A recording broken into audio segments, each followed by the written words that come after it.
we doing today. I have I do. I hate being late.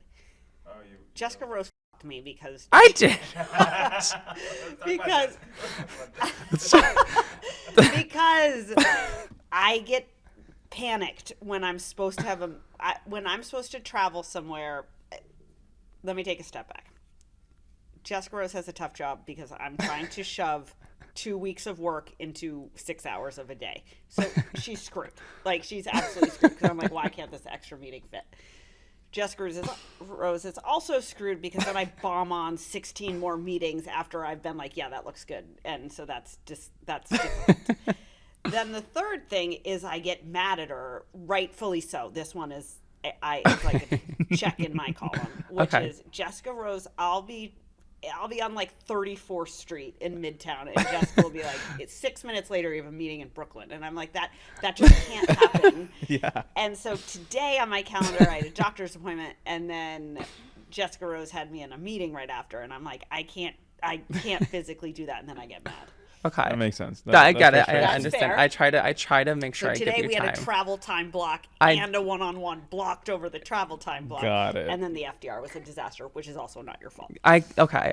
And to be fair, you just put hold whatever. Yes. And I have no idea what those things are. That's true. So like I don't know where they are yes, or what point, they are. Point. Okay, or what time. Because if I did, I think I would make sure. Okay, that's fair, Jessica. I think I would. I'm very good at giving you the time when I know when you're where and when you're supposed to be somewhere. I give you the time. Excellent point. That's great feedback. Okay, great. See, one-on-one should happen all the time. I agree. You don't wait for the review. Just have it right now. This is a good conversation. We I think by the time this comes out, we'll have had our review. No. Oh, I wrote your review. Oh, I wrote it on the plane yesterday. I'm terrified. What week are Why we? are you terrified? What do you think I'm going to say in your review?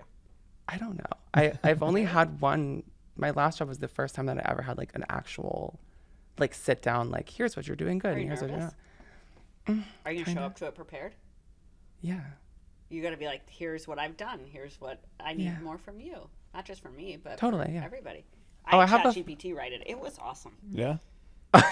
Great. It's I did. I put all the inputs in, and then Okay. ChatGPT was like, I'll make it conversational and confident. All right, let's go to the calendar. Okay, so. Jason and Erika one-on-one. Who is that? Jason. Oh, okay. We're only connecting quarterly? Currently, that's what it's set at. We should change that. Yeah, we can change it to weekly or whatever you need. I don't need to do it weekly. Let's say like bi-weekly. Okay. Okay, then I have a meeting with somebody I don't know. You have two different meetings with people that were introductions. So those are 2 introductory meetings. And then we have the programming events meeting and then another one-on-one. And in those meetings, does it say who these people are and how they were introduced? Great. Yes. Okay, then we got an events meeting. Yes, we got an events meeting. Then we've got we can cancel that one-on-one. Okay. I'm still on Monday. Okay, sorry, Jessica Rose. Got it. Okay. All right, sorry. So then we have an all hands on Tuesday. Mm-hmm. We need to set a meeting to plan for a meeting about the meeting. Meeting about the meeting. I think we need what's the agenda? What are we talking about? Who's speaking? But we got to do it well enough in advance so we don't screw the pooch on it. Okay. Okay, then we have business and also why do we have 2 all hands that day? See where it says all hands? Is that for this company or somebody else's company? You mean the homeroom? We have homeroom, then we got a business review, then we have an all hands. What's that all hands? That's the more in-depth one. So we probably won't have homeroom that day, realistically, and have the more, because the homeroom is the weekly one. Is this the 29th? Okay, fine. Well, Yeah. I would clean that up. We don't need to. That's annoying on people's calendars. Yeah. Okay, then we have meetings. Then I got to talk to you for a little while, Sarthik. Yep. Oh, and then we have a Nobody Cares event. We do. All right. This is not going to work. This is case in point calendaring. I can't be filming a podcast. Oh, wait, no, it's already there. Where's the travel time? I'm putting it over. Okay. See, she gets it out of me before I could even do it. All right. It's gonna be. I promise it'll be. This it'll week be. is gonna be a disaster. Then I have to go to Phoenix. Yes, because you have Axon. Yep. This is 29th. In the city, right? Nobody cares. Jesus. Yes. Yeah. Yeah. We're Nobody gonna get cares. organized. I swear to God, people, we know what Yeah. we're doing. I know what's happening. You know what's up. Okay. Yes. Okay. Yeah. Okay. It's being built out as Okay. All right. Yeah. It's a work in progress. I get it. Everything is a journey. Yeah. So, yeah, we'll have the Nobody Cares event, which is going to be really fun. It's the first one that's not It's at the here Post. at Food 52. So shout out to the Post. Thank you to the people of the Post for having us. People are excited about the Post. Really? Yeah.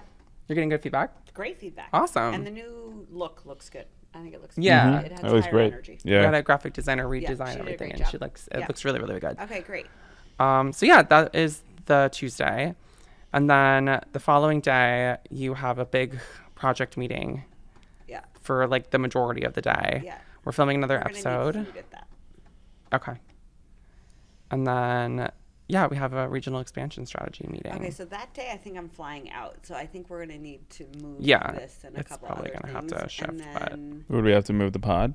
Is Yeah. that the day we confirm with Tejas? Yeah. We'll confirm. Okay. If Well, we we'll if just we move. need to move it, then Yeah, we'll I'll move it. shift it. or we Let's could move do it. it in the morning. Yeah. If Tejas could come in the morning.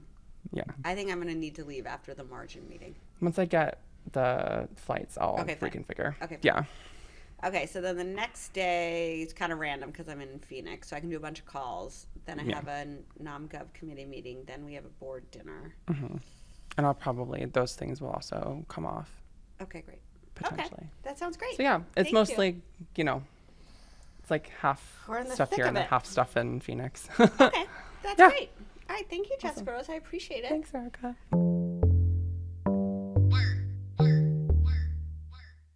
Now work. All right, so we're in the middle of our merit cycle, which is our annual review, which is kind of an awkward time for it. It's real late, if being honest. Like, who wants to talk about 2024 in April of the following year? Like, I'll be honest, certainly not me. But here we are. We're in the middle of our merit cycle, and I had to fly on a plane yesterday, and so I was on the flight, and I was like, ugh, I have like 8 performance reviews to write. And so for my first time, I had ChatGPT help me, which I have to say ChatGPT did an amazing job.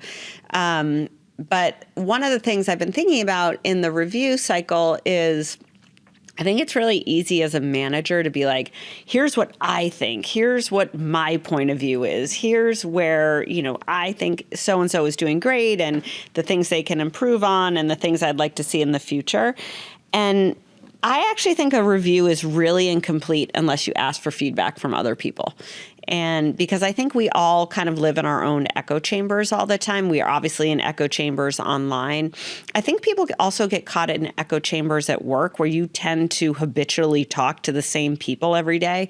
I think you get in echo chambers in your life with your girlfriends or your guy friends or just your family where like you just get in a habit of like ping-ponging between the same points of view all the time.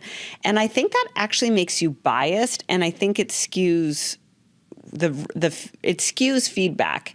And so one of the things I've been thinking about this week is how do we make like a lightweight way to get 360 degree feedback into our review cycle in a way that's really easy. So like for me, this was probably super manual, but I'm on the plane.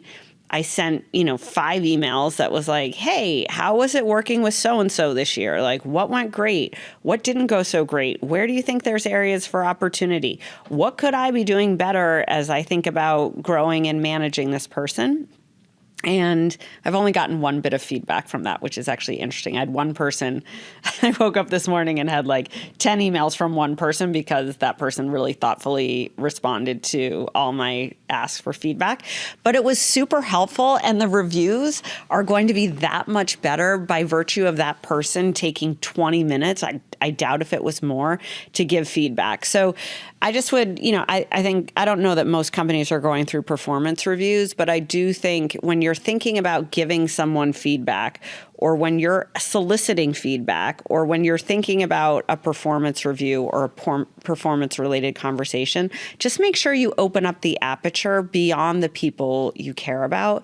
Because I do think the osmosis of work and the environment being relentless, your environment kind of reflects who you talk to all the time, and we are all guilty of getting in a little bit of a vortex on that. So that's my thoughts. That's my thoughts in getting ready for this week, and just in thinking about performance in general. Now work. current events now that I've had my calendar and my one-on-one with Jessica Rose. So the first one is that free bags are done on Southwest Airlines, and people are mad online about the last bastion of free bags on an airline. Do I care about this? I don't think I care about this. I hate Southwest Airlines. I'm sorry, I just have to say it. I don't enjoy flying Southwest. I hate it's like the lighting is bad. Everybody's crowded. It's like go hustle jockey up to get in the line queue thing. Like I find myself not flying Southwest that much, but I don't actually not fly it that much either, because to get from Phoenix, Arizona, where I just inevitably end up in Phoenix, Arizona, to places like Portland, Oregon, the only option is Southwest. So what do I think about this? I don't know. You guys can tell me if you care about it. I don't really care about it. I think airlines try to screw you every way they can. I'd rather pay for bags than pay for Wi-Fi. I think that's my big thing is like, if you give me free Wi-Fi and a Diet Coke on a plane, like I'm a happy girl.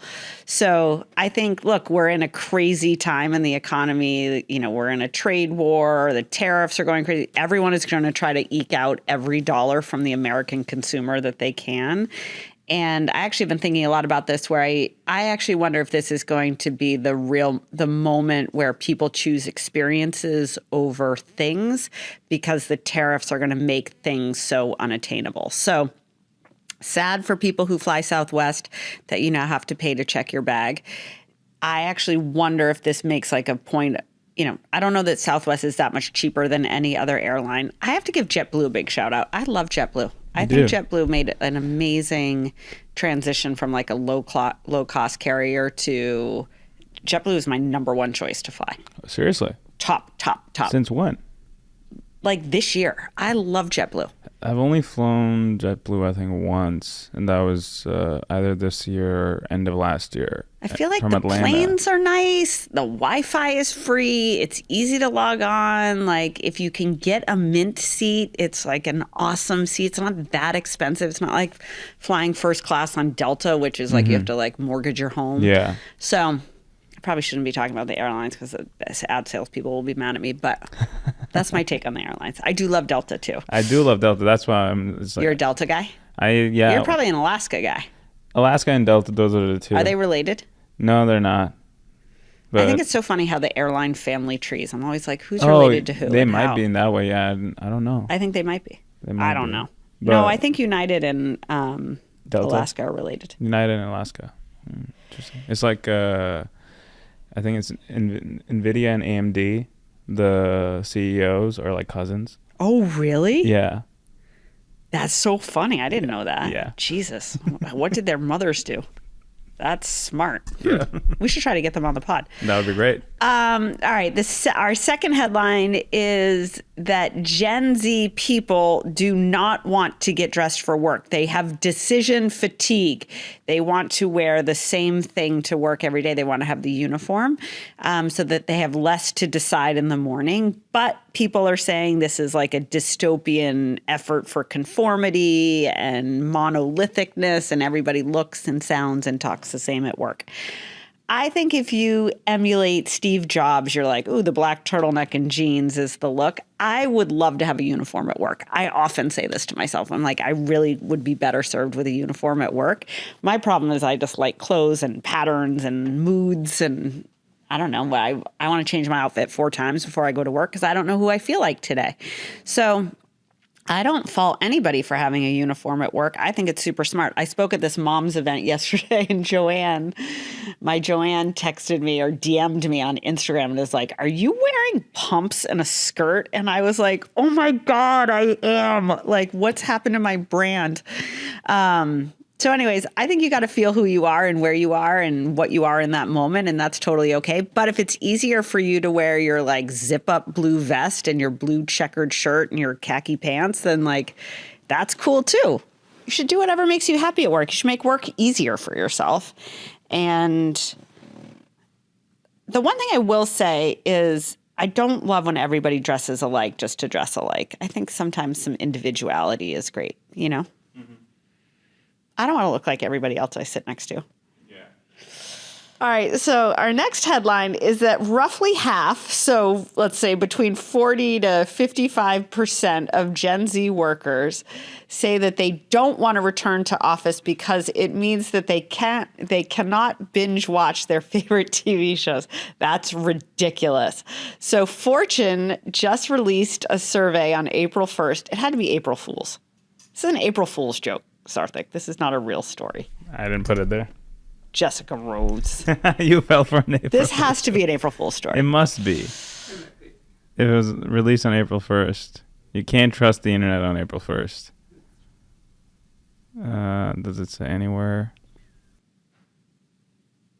Shit, it might not be April 1st. All right, let's pretend it's not. Let's wish it were an April Fool's joke, but I don't think it is. So Fortune is reporting that half of Gen Z workers don't want to return to work because they can't binge watch their favorite TV shows anymore. I mean, I just actually wish that I could be like a fly on the wall for Jamie Dimon listening to something like this. That's pathetic. That's terrible. So there's plenty of time to binge TV shows. Do you think it's a joke, Sarthik? I'm trying to figure it out. I don't know. Trying to see if it says anywhere. I don't think it's a joke. That is wild. So I guess. You think it's real? Yeah. I like skim.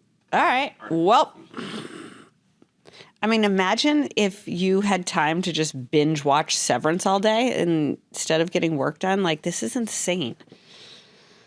I think it's like the part of it for them is like background. Like they're not necessarily like watching it, but like. Oh, they just want the comfort. The comfort. I sound get that. of it. When I work at home, I leave CNBC on or Fox or something. Like I like the news on in the background, but I think if you're lonely, like you should not have a television show. You should go find a human or an animal to like love and relate to. All right, then our last one, I saw this morning on Instagram, which is that companies are firing Gen Z graduates months after hiring them, citing unprofessional behavior, showing up late, and laziness. So I have a lot of thoughts on this. One is I think Gen Z gets a bad rap, and I think it's unfair to have, the millennials and Gen Xers and whatever just shit on the Gen Z people all the time. Don't get me wrong. I love to make fun of a Gen Z person like the next girl. But I do think that Gen Z folks have a lot to offer at work. They're smart, they're capable, they're sensitive, they're entrepreneurial, they're creative. They also don't know what they're doing. It's their first jobs. Like if someone looked at me at my first job, I was like drunk every night, showed up late, wrote emails to my friends all day, and then went home and did it again. So it's like every 20-something at work is a mess. And it's a little bit incumbent on the company, in my opinion, when you have a young worker that you're like, hey, come as you are. What do you like? What do you don't like? And also, here's what's expected of you and here's what you need to do. And if they can't get the job done, then yes, they should be fired. But they also, sometimes we forget that they need to be trained. And I think that's one thing that's really falling short at work is that people are not spending the time training one another. Like, I think about this a lot. Like when I get frustrated at people at work, I'm like, did I actually spend the time to A, lay out what I wanted, B, lay out like the level I'm expecting it to be delivered at, and C, like give you a couple tries to get it right. And if the answer is no, then that's on me as much as it's on the next person. So, I think there's a lot of generational differences at work. That's why we have a generational difference segment in this podcast. But I also feel like sometimes the company needs to look at itself in the mirror. I think it's true of women. I had a really interesting chat yesterday. I'm obviously spending a lot of time right now with rework, thinking about moms going back to work and thinking about women kind of reworking things in their middle age. And I was talking to a friend of mine who has a friend whose sole job it is coaching women on how to return to work after they have kids. And I'm like, gosh, that's like a pretty niche profession, but it also shows you that coaching is really needed. And I actually wish, maybe I'll do this, that there should be coaching for people like going into the workplace. I think sometimes you either need to go to the school of hard knocks where you get knocked around a little bit and you figure it out on your own and by yourself, or you need some help. And I actually think that, God, I actually think this is an interesting business idea, because when you think about like kids now, especially like affluent kids, they have a coach for everything. You know, they have a coach for sports. They have a coach for the SATs. They have a coach for this. Like, I think that's part of the problem and kind of ridiculous, but maybe I should be a coach for Gen Zers coming to work. That would actually be funny. That'd be a good show, Sarthik. Yeah. We should maybe make that a show in my spare time. All right. Now work. Okay, we're here with Parrish. Hi, Parrish. Hi. I love Parrish. Parrish is one of my top favorite people here. Parrish, what's your astrological sign? I'm a Virgo. You're a Virgo. What's that? I think you're supposed to be like very organized and detail oriented, but I'm also a twin. So Oh, you are? yes, To a yeah, boy or a girl? a girl. Okay. So I think it's like kind of interesting because we're so different. Is your twin organized?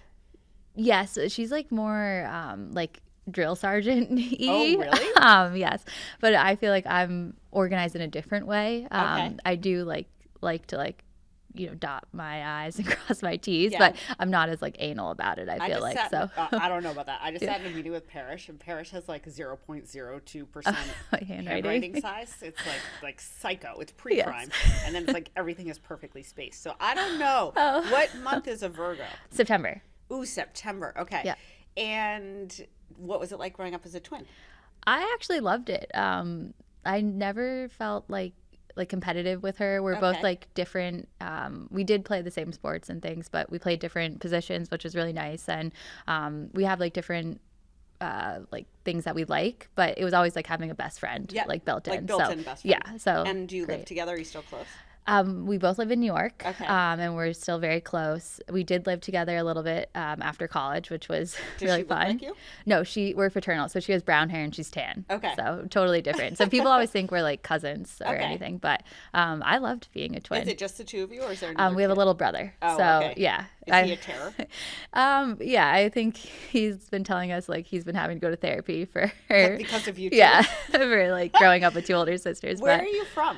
I'm from Westchester, New York. Okay, great. Yeah. And then tell people what you do here. I work on the trade team, so that's our team that services our interior designers, architects, procurement, any customer purchasing that way. And I do marketing. I'm the marketing specialist for the And trade how team. long have you been here? 6 months. And how do we find you? I actually just reached out on Really? LinkedIn, yeah, which was so interesting. So, but it was great. Yeah, That's great. Good thing we started the LinkedIn. yeah, Good yeah. way to go, Jessica Rose. And do you like it here? It's Yeah, kinda I crazy. love it. Yeah, it's been crazy, but I like having different, not every day is the same. So Yeah. that's really great. And it's fun working with a West Coast team as well. So I feel like it's been really great. And I have a really great leader and Yeah. team You that we are work great on. at your job. I think thank you're you. great. All right, so I guess for this section, how old are you, Parrish? Can I ask you that? Yes, I'm 32. 32. Okay. Yes. So our generational knowledge question, this is the generational knowledge section, is as a 32-year-old rising star at your company, do you feel that employees should be expected to answer work emails and messages outside of working hours? I love this question. Yes. Yeah. Well, What are working hours, yeah. in I your don't know. opinion, Parrish? So I don't think it's like the typical 9 to 5 anymore. For anybody or for you? I think for anyone, I think it depends on like your role and what you're doing. For me, I also work with like I mentioned, a West Coast Yeah. team. So I don't think it's inappropriate to be like answering them when they're still there, like Yeah. working hours. Personally too, like I will answer because I just, if it's something I can answer quickly, I'll You're a answer. Virgo and you're like, I want to get this done. Well, I also just like, I'm like, I got to get this out of the inbox. Yeah. Yeah. But wait, sorry. Is your inbox at 0? no, no. Well, my personal inbox is like at 10,000. So like my work inbox is like probably 5 right now. So it's 5? like, yeah. Like 1 5? Like Yeah, this 5, morning? yeah. Stop! So That's crazy. You're yeah. crazy. Yeah, I just like You to get are it like done. that too? Oh my God, what's wrong with Yeah. you people? There's 0 point. Yeah, I know. But I mean, I think also like with today, like everyone works all over the place. Yeah. Like there is no 9 to 5 anymore. So I do think that you should take time off, and like if you're taking time off, just make sure that you have everything lined up to like be taken care of. So Yeah. if something does go awry, it can be handled by someone else. Yep. So I don't know. Okay, that's a yeah. great answer. Okay. I think you are probably,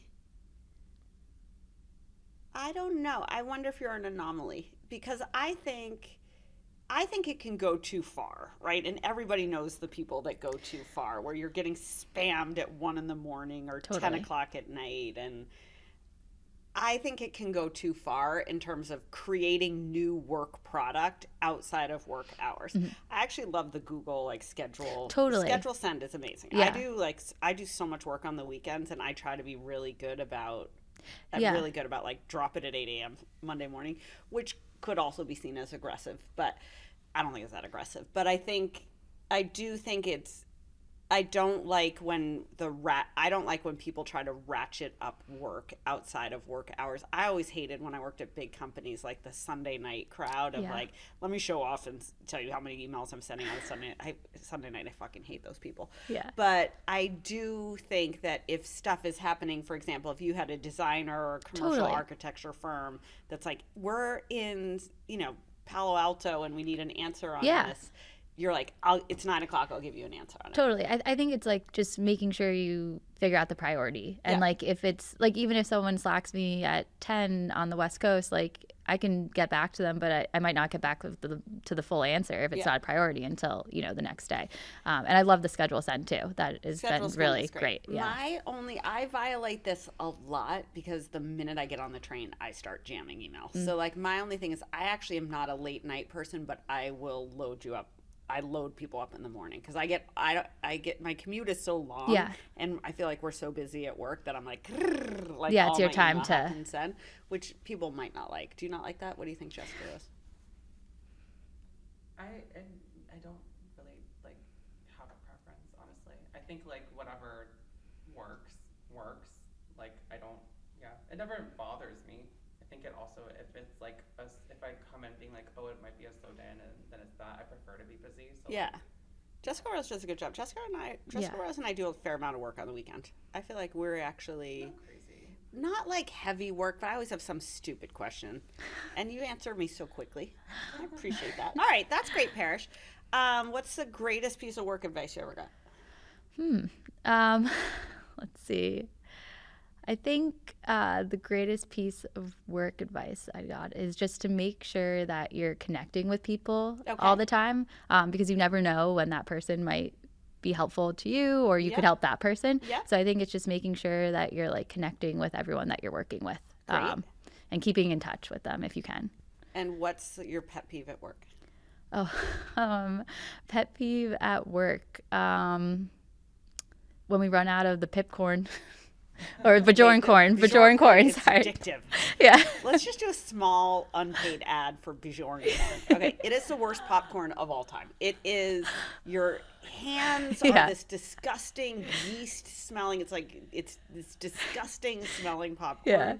It has it's like mold. You're eating it but it's cracked. addicting. Yeah, I know. I can't get enough of it either. I get know. so sad when we don't have I it too. I'm know. like, just Cape Cod chips. So Yeah. anyways, buy Bajoran corn if you're looking for an addictive. I guess it's healthy. Yeah. Or do you think it's really healthy? I don't know. Who knows? You don't think it's healthy? Anyways. Don't ruin my. Okay, yeah. Don't yuck my yum, Jessica Yeah. Rose. All right, Parrish, thank you for doing this. Yeah, I think thank you're you. great at your job. I Thank love you. working with you. Thank you. I love working with you as well. Is there anything we could do better here, do you think? I think maybe just like getting everyone in person together a little bit more. I think that would be great. But otherwise, I love coming to this office and I love my team. So That's it's great. Yeah. Okay, cool. Thank Thank you. you. Okay. Bye, Thanks. Parrish. Bye. Now work. Okay, so our teaching segment today is we are talking about collaborative cultures. So One thing that happens at work, whether you work at a really small company or really, really big one, obviously it's more problematic. The bigger the company, the more people there are, the more problems that arise. But a collaborative culture is something that is really, really critically important to success. And the reason I believe that is that if you can have all the pieces and parts working excellently and being able to collaborate and share and support and really push one another, you can achieve bigger and better goals. So I'm a big believer in collaboration. I like collaboration. I insist on collaboration. Collaboration can also be really, really difficult because for some reason, collaboration isn't in everybody's nature. People are often competitive. People don't like to share information. People are insecure. People are threatened. People may be afraid. And those type of feelings at work can prevent collaborative culture. So it's interesting, we've brought on, we're in the middle of obviously pretty huge change here at Schoolhouse and Food 52, and we've brought in a lot of new people. We've seen a lot of people leave. And now it's picking up the pieces of how do people collaborate and connect with one another. And, my 2 cents on that is people will have all sorts of different styles on collaboration.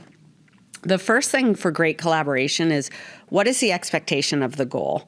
And I think a lot of times at work, people do not sit for the 2 minutes and say, do we agree on what the goal is? If you don't agree on what the goal is and you don't share what the expectations are of one another, then both of you are going to miss the expectations. It's actually chance if you meet expectations because you don't have a shared understanding of what each other expects or what the 2 groups expect, and you don't have a shared belief in what the Uber goal is. So in my opinion, the first, greatest, biggest, most important step for collaboration is agreeing what you're trying to do, agreeing to what each part or the many parts there are to get there, or the component parts of what you're trying to achieve, and then having a conversation about how those parts need to work together or hand off to one another to get there. So I think that's super important.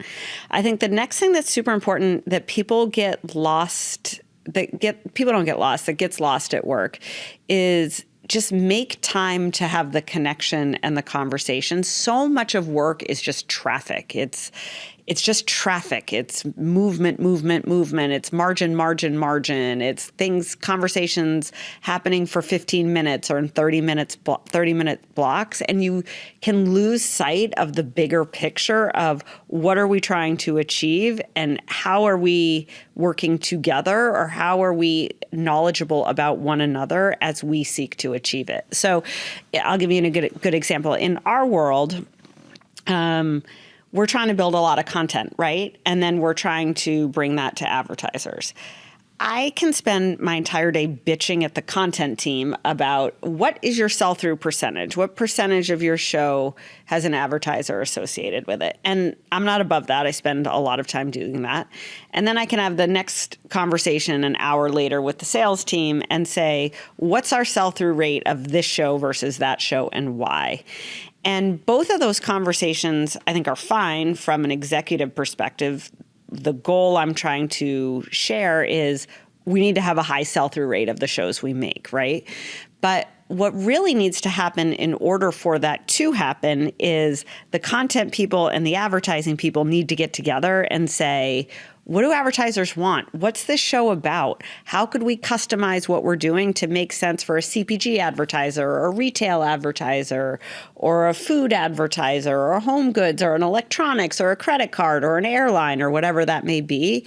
And a lot of times leaders miss that step, which is, hey, if the goal is to have a 78% sell-through, that's my goal. I want a 78% sell-through rate of all of our biggest shows. I'm going to give that to the content people, and I'm going to give that to the advertising people. And then what my wish would be is for them to collaborate, not on everything, because the content people need to grow audience and the advertising people need to book revenue.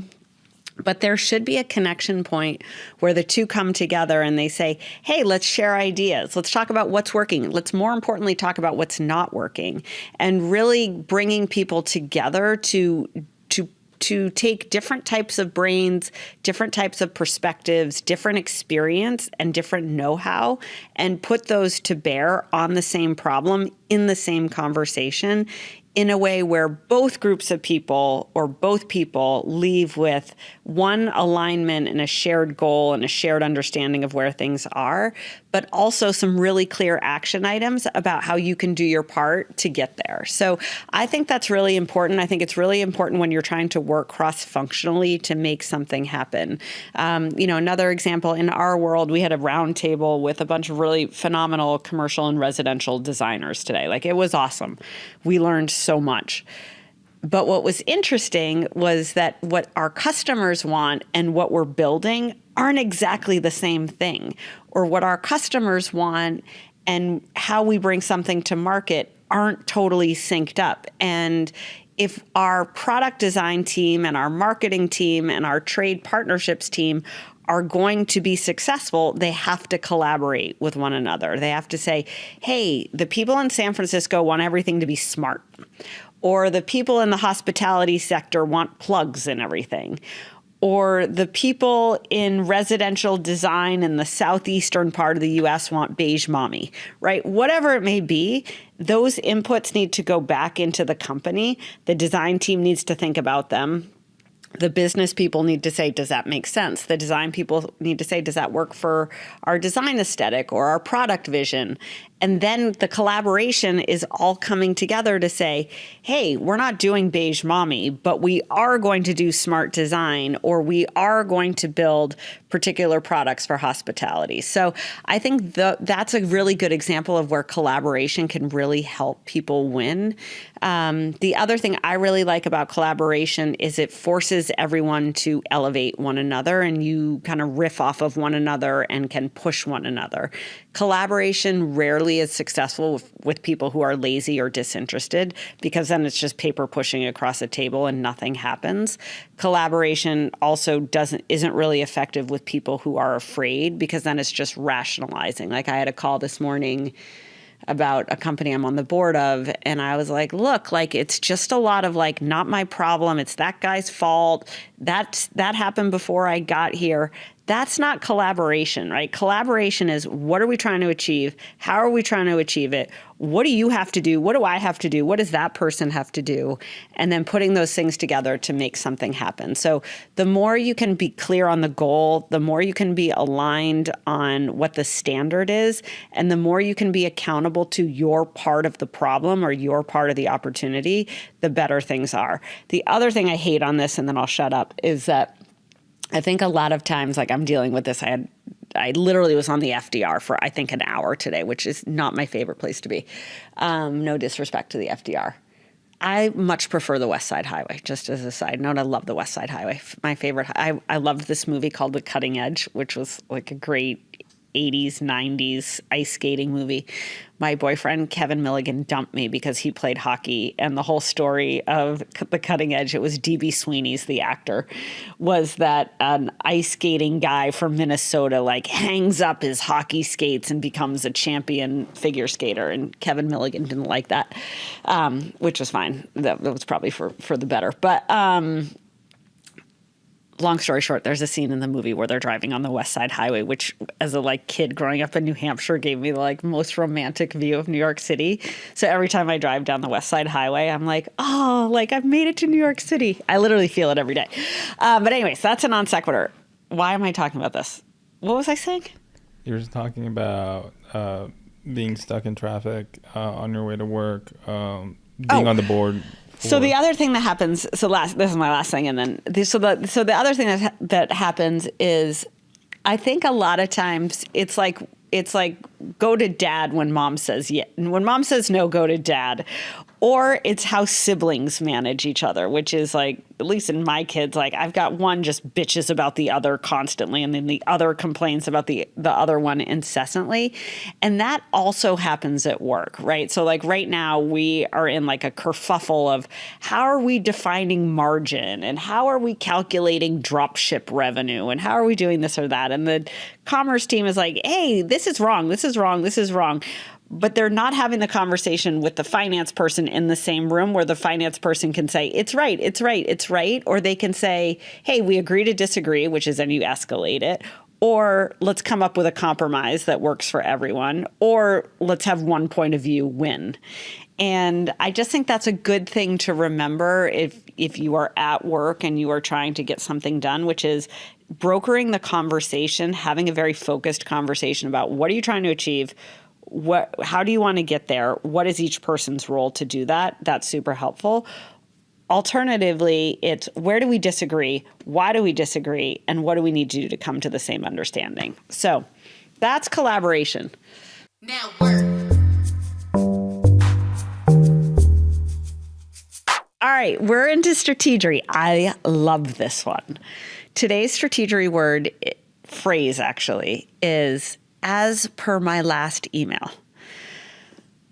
All right, I just need to have a small moment. When somebody writes me as per my last email, I want to take my middle fingers and just like shout out to the world. I hate when people do that. Yeah. It is so bitchy. Mm-hmm. That is the bitchiest thing you can do at work. As per my last email, it's so haughty. It's like, I have said something to you. You have not responded. I'm going to remind you of that incessantly. So the technical meaning of as per my last email is it's a shorthand way of saying that the recipient should refer to a previous email for information or agreement being discussed.